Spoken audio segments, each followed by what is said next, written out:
Hello and good morning, everyone. Today we are here to discuss the summary of the poem The Felling of the Banyan Tree.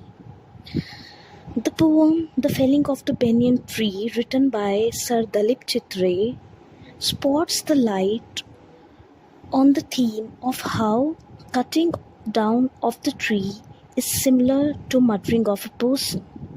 It is a strong indictment against the destruction of the environment that occurs with the felling of the banyan tree. The tree itself becomes a symbol of life we are losing in our modernization. The image of the tree haunting the speaker in his nightmare sends out a strong message. The felling of the banyan tree by Sir Dilip Chitre has expressed its concern over ecology and his grave concern for nature. His poem is a caution against the pace with which our traditions are changing, thus breaking the old cultural values with the Western and modern science. His poem, The Felling of the Banyan Tree, is a silent protest against the disregard for moral values on which our traditions were built upon, and which are now considered as age-old values.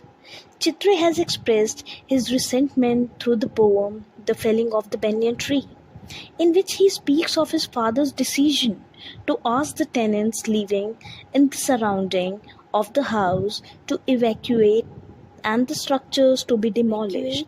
Though the poet's grandmother said that trees are sacred and felling them is a crime, the poet's father paid no heed to the religious sentiments of the poet's grandmother and brought down all the trees. The sheoga, the oudumber, the neem, all except the banyan, which stood differently from others. The legends that surround these trees are considered extremely relevant and holy in Hinduism, and cutting them is considered to be sinful act, as they are worshipped according to the holy scriptures. Even now, also in our society, the raw mythology stands relevant. Thus, the poet tries to emphasize on the religious sentiment of the old folks like his grandmother.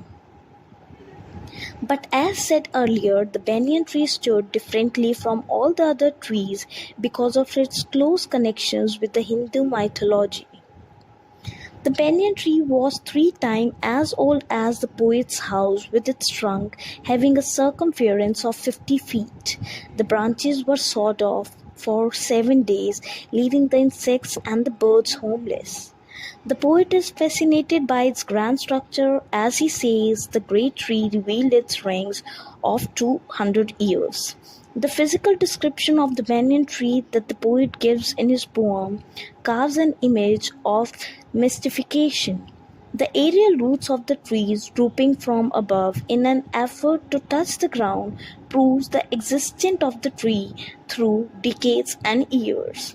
The poet witnessed the massacre of the tree, which he calls slaughter, with great horror, and then leaving for Bombay soon, which was quite different from Baroda in respect of the growth of the trees. There are no trees in Bombay except the one which is carried by him from Baroda in his faded dreams. The memory of the banyan tree in his own garden flashes in his mind, and he personifies the tree by saying that this is the tree that grows in one's dream, in poet's dream, and says that it boils in anguish as it has been cut down.